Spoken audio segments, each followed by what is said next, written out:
夏天出汗多，真嘅係身體唔好咩？屋企有成日無啦啦出汗嘅尿字啦，凡係身體虛嘅人都會喐一喐就飆汗嘅，食飯又出汗，行2-3步又出汗，就連瞓覺都滿頭大汗。你千祈唔好淨係以為係天氣熱引起嘅，呢個其實係身體向你發出嘅預警信號。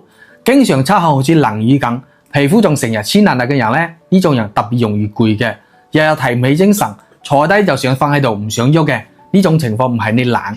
中醫講啊，呢啲多數係生氣虛造成嘅。正所謂氣隨液退啊，汗流得越多嘅話，身體邊嘅元氣咧就會流失得越犀利噶啦。我哋老祖宗一直提醒我哋，汗多絕對唔可以拖嘅。分享一個千金難買嘅土方，佢成本唔使2蚊雞，人人都食得起啊，幫你慳翻一大筆養老錢。刷到視頻朋友真係有福啦！建議大家練個小紅心，唔係為我，係為你自己以後健康平安啊！準備黃芪、麥冬、茯苓、浮小麥、紅棗一齊煲水飲，日日都可以泡水飲嘅。呢款就係出咗名嘅黃芪5味茶啦。堅持飲一段時間，元氣滿滿，止汗一身輕。關鍵係呢啲材料啊，你唔好揀到流嘢。